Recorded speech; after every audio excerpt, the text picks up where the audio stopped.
남북 전쟁을 치렀죠. 한 번은 한 강을 사이에 두고 북군과 남군이 서로 대치하고 있었어요. 밤이 지나고 아침이 밝아오면 또 서로 간에 치열한 전투를 벌여야 됩니다. 그날 밤에 흐르는 강물 위에 고요한 달빛이 적막하게 비추고 있습니다. 병사들은 보초를 쓰면서 두려움에 떨면서 내일이면 나는 죽을지도 모른다는 그런 생각의 두려움 가운데 있게 되어지죠. 그때 한 병사가 그 적막감을 깨트리고 나지막한 목소리로 노래를 부릅니다. 그때만 하더라도 북군과 남군의 사이가 서로 군가가 달랐어요. 심지어 애국가조차도 달랐습니다. 그래서 이쪽에서 군가를 부르면 저쪽에서 또 다른 군가를 불러서 서로가 누구 목소리가 크냐 하면서 응수하고 할 때 그때였습니다. 이 군인이 노래를 불렀어요. 이 노래는 북군도 남군도 다 아는 노래였습니다. 우리도 잘 아는 노래죠. Home Sweet Home 아시죠? 즐거운 곳에서는 날 오라 하여도 몰라요?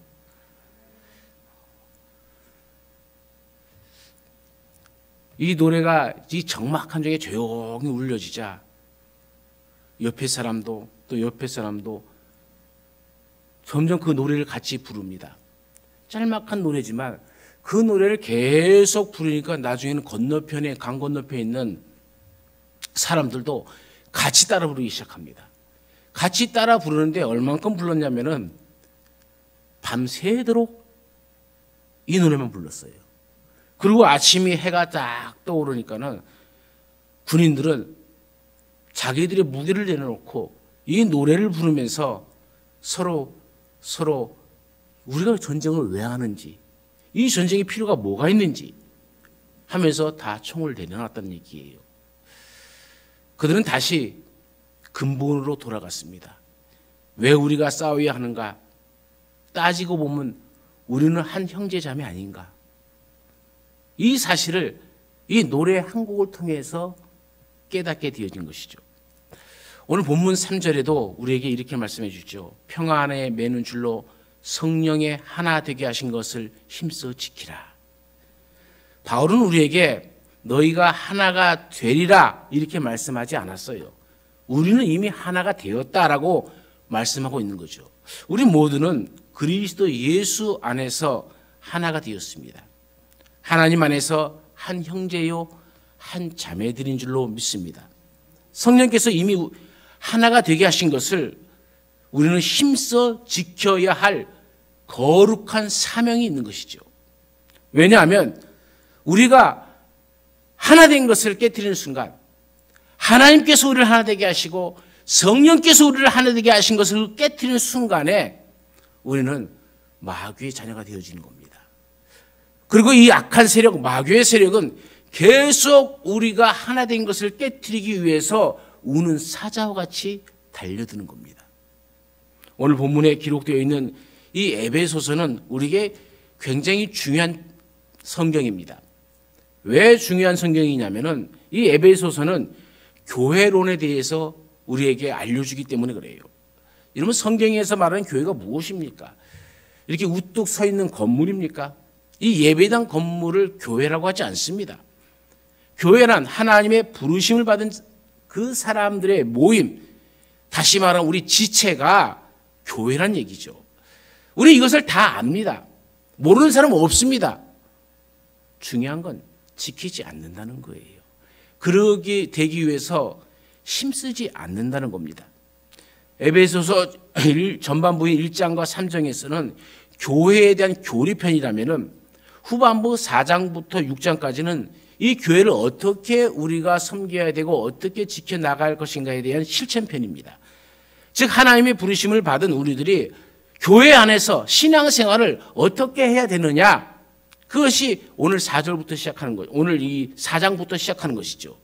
그 첫 번째 주제가 바로 성령께서 이미 하나가 되게 하신 것을 우리가 힘써 지켜야 하느니라 라고 가르쳐주고 있는 겁니다. 오늘 사도 바울은 오늘 본문을 통해서 우리에게 중요한 세 가지를 가르쳐 줍니다. 하나됨의 세 가지인데 그 첫 번째는 하나됨의 동기가 무엇이냐는 거예요. 여러분, 하나됨의 동기가 무엇입니까? 우리의 하나됨의 동기는 오직 하나님의 은혜와 사랑입니다. 우리가 1절 말씀부터 쭉 보면 주 안에서 갇힌 내가 너희를 권한다, 이렇게 얘기하고 있어요. 지금 사도 바울은 감옥에 갇혔어요. 로마의 감옥에 갇혀 있습니다. 그런데 이게 왜 갇혔느냐? 주님 때문에 갇혔다는 거예요. 주 안에서 갇혔다는 거예요. 내가 세상 사람들이 잘못하는 그 죄를 저지르면서 갇힌 건 아니라 주님 복음을 전하다가 갇혔어요. 주 안에서라는 말입니다.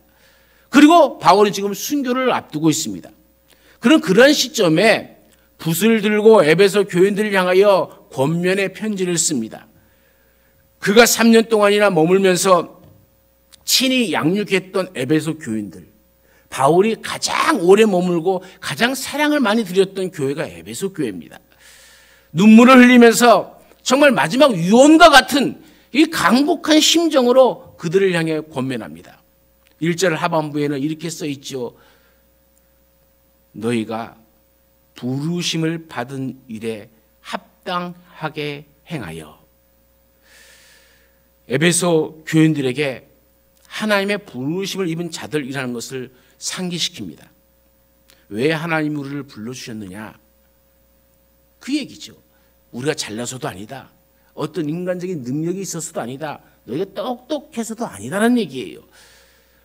원래 우리는 예수 그리스도의 밖에 있던 자들이었다.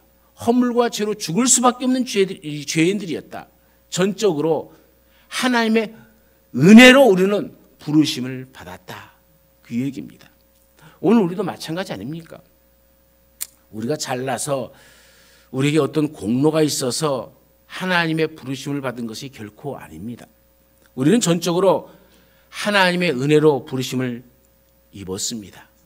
하나님의 그 사랑함으로 우리는 부르심을 받은 겁니다.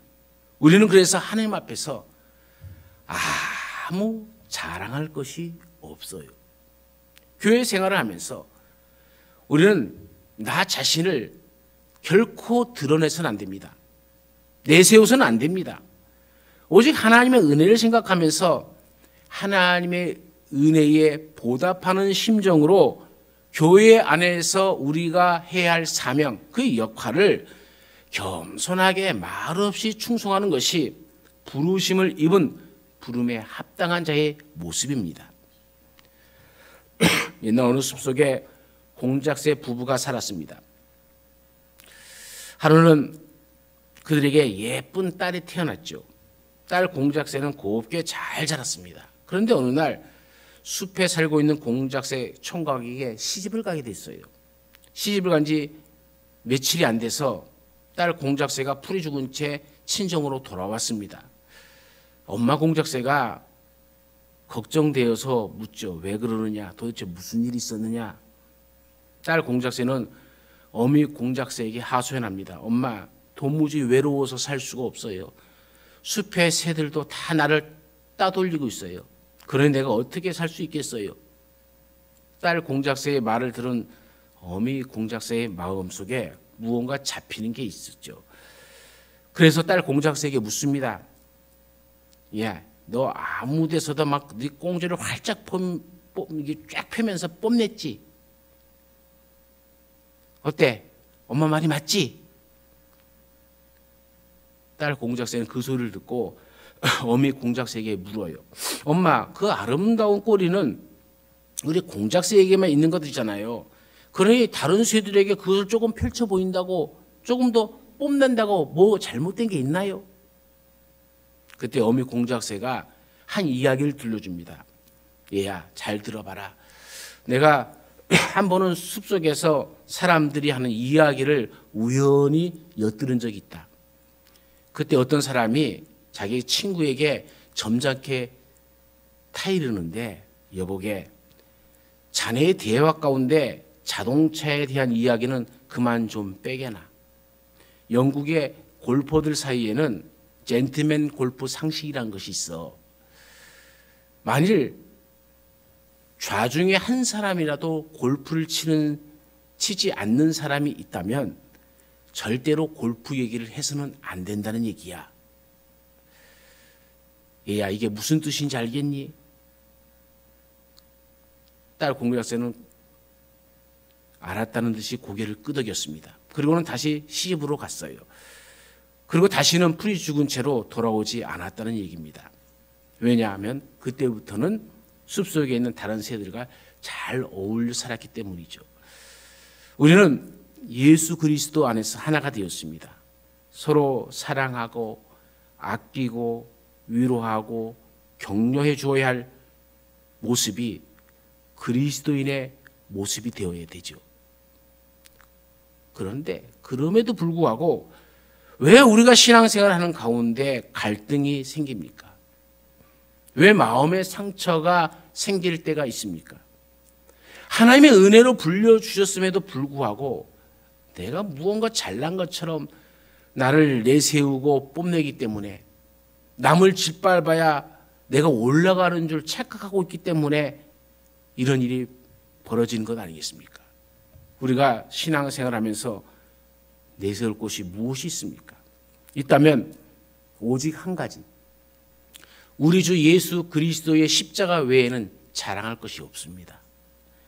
다른 사람의 일에 대해서 이러쿵 저러쿵 하지 말고 그저 하나님의 은혜를 생각하면서 그 은혜에 눈물 지으면서 그 은혜에 보답하는 심정으로 각자에게 맡겨주신 그 사명을 잘 감당하며 충성스러운 모습으로 살아갈 때에 우리의 모습이 하나님께 영광이 되어질 줄로 믿습니다.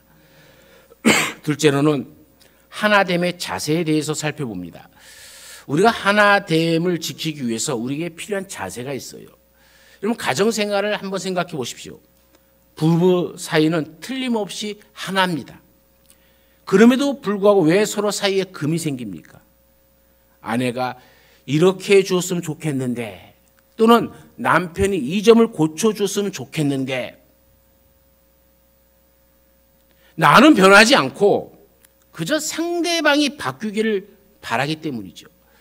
그러다 보면 상대방에 대해서 실망감이 점점 커지고 목소리가 점점 커지고 그 탓하는 소리가 점점 커져서 결국 깨어지게끔 되어 있는 것이죠. 상대를 탓하기에 앞서서 나의 자세와 태도에는 문제가 없는지 우리 이걸 먼저 점검해야 됩니다. 사도 바울은 오늘 본문 2절에서 하나됨의 자세를 4가지로 알려주고 있죠. 그 4가지가 있으면 너와 나 사이에는 아무 문제가 없다는 것이죠. 평안의 맨을 줄로 성령이 하나 되게 하신 것을 우리는 지켜갈 수가 있게 되어진다는 것이죠. 그 첫 번째가 뭡니까? 모든 겸손입니다. 2절 말씀해 보십시오. 모든 겸손과 이렇게 나오잖아요. 겸손에서 시작하는 겁니다. 제가 오늘의 이 사람의 몸을 두고 많은 이화를 여러분께 드립니다만은 하루는 얼굴에 있는 코하고 눈하고 싸웠어요. 화가 나니까 코가 눈을 향해서 버럭 소리를 지릅니다. 너 도대체 뭐냐? 움푹 들어가서 못생긴 주제에 무슨 말이 많냐? 생기려면 나처럼 좀 오똑하게 생겼어야지. 그래야 뽐내고 살지. 너는 잘난 거 하나도 없잖아. 눈은 그 소리를 들으니까 기분이 몹시 상했죠. 눈은 내가 저 코에게 복수해야겠다라는 마음이 생겼습니다. 그래서 눈은 걸어갈 때 일부러 눈을 감아버렸어요. 몇 걸음도 갔지 못해서 돌고래에 걸려가고 쾅 넘어졌습니다. 코가 콱 깨졌어요. 코피가 쏙 쏟아집니다. 코는 솜틀로 확 쏟아지는 코피를 막습니다. 분해서 견딜 수가 없어요. 꼭 나도 복수를 해야겠다. 그래서 코는 화장실로 달려갔습니다. 변기에서 대변을 펐습니다. 그리고 그것을 쌈장처럼 잘 만들었어요. 그리고 식탁 위에 다 올려놨어요. 눈은 볼 줄은 알지만 냄새를 맡지 못하니까 그 똥이 쌈장인 줄 알고 상추쌈을 맛있게 먹다가 배탈 났어요. 여러분 보십시오. 지체가 서로 잘난 체하면서 남을 깔보면 결국은 그 피해가 다 자기 자신에게 돌아옵니다. 왜 그렇습니까? 우리 모두는 하나이기 때문에 그런 거예요. 다른 사람의 사명도, 다른 사람의 역할도 하나님 안에서 소중하다는 것을 우리는 알아야 돼요.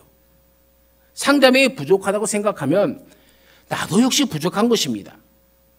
그것을 생각하면서 남의 하는 일에 대해서 이러쿵 저러쿵 하지 말고 내가 하나님 앞에 바로 서 있는지 먼저 나 자신이 모습을 점검해 봐야 되죠. 두 번째 자세는 온유입니다. 성경에서 말하는 온유란 절제된 능력을 말하는 것이죠. 힘이 없는 것이 아닙니다. 능력이 있습니다. 그러나 쉽게 감정을 발하지 않습니다. 내 언어와 행동을 절제할 줄 아는 사람이 온유한 사람이죠. 이따금씩 능력도 있고 열심도 있습니다. 그런데 너무 쉽게 화를 내는 사람이 있죠. 그런 사람은 넉비공처럼 어디로 튈 줄 모릅니다. 보기에도 불안합니다. 바로 온유가 부족한 사람이죠.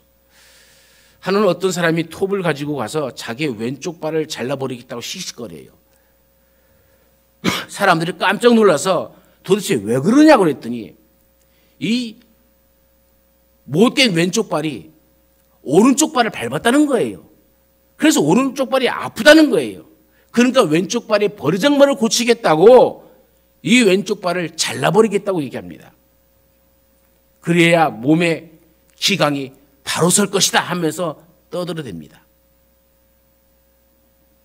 그러면은 왼쪽 발을 자르면 뭐가 될까요? 여러분 지금 이 사람이 무엇을 잊고 있는 겁니까? 왼쪽 발도 자기 몸의 한 지체의 힘을 잊어먹고 있는 거죠. 온유한 사람은 결코 악을 악으로 갚으려고 하지 않아요. 선으로 감화시킵니다. 로마서 12장 21절에 바울이 우리에게 들려주는 얘기가 뭡니까? 악에게 지지 말고 선으로 악을 이기라. 여러분 우리가 선으로 악을 이겨야 되는 겁니다. 그렇게 악을 이겨야 평탄한 것이죠. 예수님은 자신을 십자가에 못 박은 죄인들을 위해서 기도해 주셨습니다. 아버지여 저들을 사하여 주옵소서. 자기의 하는 것이 무엇인지 알지 못하나이다. 여러분 우리가 살다 보면 속상할 때가 왜 없습니까? 오해받을 때가 왜 없겠습니까? 섭섭해서 눈물이 날 때도 있습니다.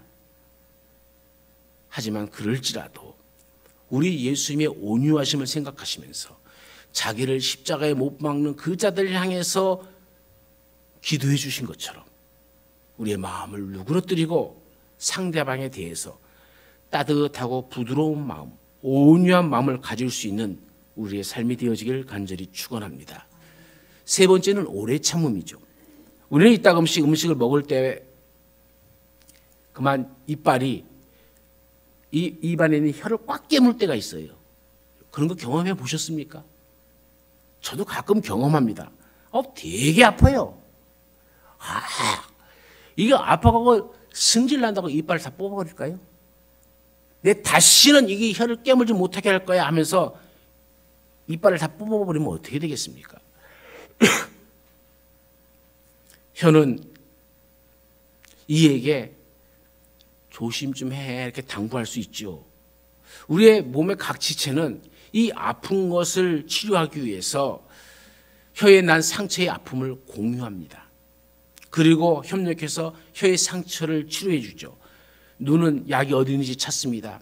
발은 걸어갑니다. 손은 약을 꺼냅니다. 입은 크게 벌립니다. 그렇게 해서 우리 이 혀에 난 상처를 싸매어주고 감싸주고 치료해 주는 것 아닙니까? 예수님은 우리를 위해서 십자가의 고난까지 오래 참으셨잖아요. 끝까지 참으셨잖아요. 속상하고 억울한 일을 당한다 할지라도 예수님을 바라보면서 예수님은 이것보다 더한 것도 참으셨는데 하는 마음으로 참고 인내할 수 있기를 바랍니다. 네 번째 자세는 사랑 가운데 서로 용납하는 것이죠. 여러분 발에 더러운 먼지가 잔뜩 묻어 있어요. 땀까지 나요. 냄새가 납니다. 또 발에는 무좀이 생기기도 합니다. 그렇다고 우리가 발을 배척합니까? 그럴수록 우리는 손으로 발을 깨끗하게 씻어주고 닦아줍니다. 발이 하는 중요한 역할이 있기 때문에 그래요. 발은 우리의 몸을 지탱해 줍니다. 걷기도 하고 뛰기도 하면서 필요한 곳으로 우리를 옮겨주잖아요. 보세요. 마라톤 선수가 열심히 뛰었습니다. 우승을 했습니다. 시상대 위에 올라갔습니다. 그런데 상을 받을 때는 발이 나가서 상을 받는 거 봤습니까? 손으로 받잖아요. 그리고 고개를 숙여서 목에다가 메달을 걸어줍니다. 그렇다고 해서 발이 불평을 합니까? 야, 뛰기는 내가 뛰는데 네가 왜 받아? 그렇게 말하는 거 들어봤습니까? 이리 내 거야 하면서 발이 지 발을 쑥 내밀면서 여기다가 걸어줘 그럽니까? 저는 어떤 사람도 그렇게 하는 것을 보지 못했어요. 그렇게 하는 순간 몸은 균형을 잃어버리게 되어지는 거죠. 제대로 서 있을 수가 없는 것이죠. 발은 그런 것에 전혀 구애를 받지 않습니다. 손이 내밀어서 대신 상을 받아도 그저 기뻐하고 즐거워합니다. 왜 그렇습니까? 목에다 메달을 걸어도 발은 기뻐하고 온 지체가 같이 기뻐합니다. 왜 그렇습니까? 하나이기 때문에 그런 거죠. 사랑하는 여러분, 우리는 이미 그리스도 예수 안에서 하나가 되었습니다. 우리에게는 평안에 매는 줄로 성령의 하나 되게 하신 것을 힘써 지켜야 할 거룩한 사명이 있습니다. 하나 된 것을 우리가 잘 지켜나가기 위해서는 사랑 가운데 서로 용납하라 이렇게 얘기합니다. 우리를 사랑하신 하나님은 우리를 우리 있는 그대로 사랑하시고 용납해 주셨습니다. 그러니까 우리도 이웃이 나의 마음에 상처를 주고 이웃에게 조금 부족한 것이 보이고 이웃의 눈에 티끌이 보인다 할지라도 하나님이 나를 사랑으로 용납해 주신 것처럼 우리도 우리 형제 자매들을 사랑으로 용납해 줄 수 있는 넓은 마음이 있어야 할 줄로 믿습니다. 마지막 세 번째 하나됨의 근거에 대해서 살펴봅니다. 우리가 무엇을 보고 하나된 것을 알 수 있는지 4절부터 6절에는 쭉 설명이 나옵니다. 본문 말씀에는 교회를 이루는 여러 가지 근본적인 요소들이 설명되어 있는데 그 가운데 하나가 몇 가지로 설명되어 있지, 이 하나됨이 몇 가지로 이야기되어 있는지 살펴보세요. 우리에게는 몸이 하나입니다. 성령도 하나입니다. 소망도 하나입니다. 주도 하나입니다. 믿음도 하나입니다. 세례도 하나입니다. 그리고 하나님도 하나이십니다. 모두 몇 가지입니까? 7가지입니다. 완전수 7로 설명을 해놓은 겁니다. 더 이상 설명할 필요가 없다는 얘기죠. 교회를 이루고 있는 모든 근본적인 요소가 하나라면은 우리의 몸된 교회를 이루고 있는 지체들인 우리도 마땅히 하나라는 이 사실이 너무나도 분명한 것 아니겠습니까? 예컨대 마지막 7번째 하나님도 하나이시다라는 이 사실을 생각해 봅시다. 하나님은 만유의 아버지이십니다. 하나님은 온 우주 만물의 창조주이십니다. 하나님은 만유 위에 계시고 만유를 통일하시고 만유 가운데 계십니다. 지금도 역사의 주인이십니다. 역사의 선미자가 되십니다.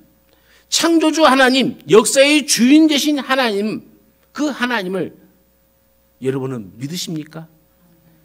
그렇다면 우리 모두는 하나님의 한 자녀들이죠.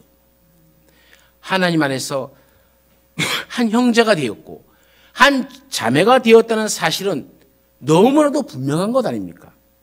그러니까 우리는 하나이다, 그 얘기죠. 세계 제2차 대전이 끝났어요. 독일인들은 전쟁에 졌다는 생각 때문에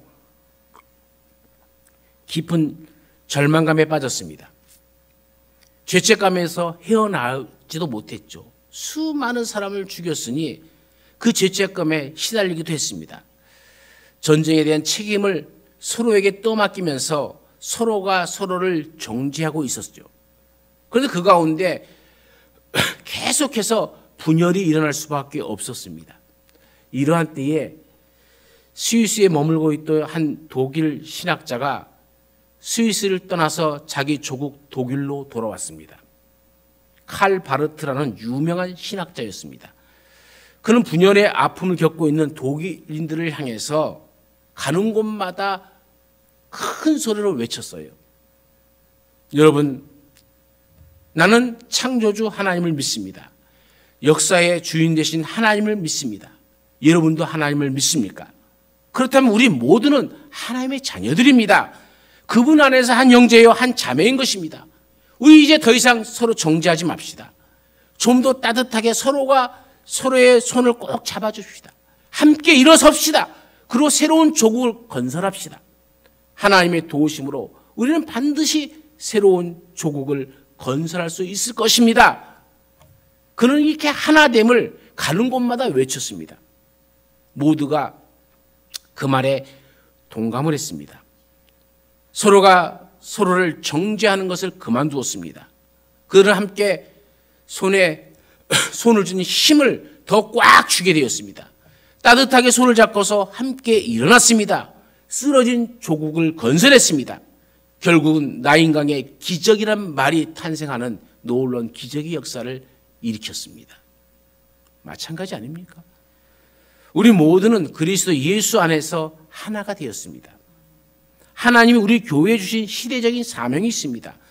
전도와 선교의 사명도 있습니다. 교회 장막터를 넓혀야 할 사명도 있고, 이를 위해서 서로가 서로를 더욱더 사랑하고 서로의 손을 따뜻하게 잡고서 함께 일어나서 힘차게 걸어가야 됩니다. 오래전 필립 얀시라는 유명한 기독교 학자가 놀라운 하나님의 은혜라는 책을 썼습니다. 그 책을 보면은 유명한 작가인 마크 트웨인의 기독교인들을 비꼰 내용을 인용해서 거기에다가 적어놨습니다. 그 내용은 이런 거죠. 나는 개와 고양이를 한 우리에 집어넣어 보았다. 그들은 바로 적응하고 어울리기 시작했다. 이번에는 새와 돼지와 염소를 한 우리에 집어넣어 보았다.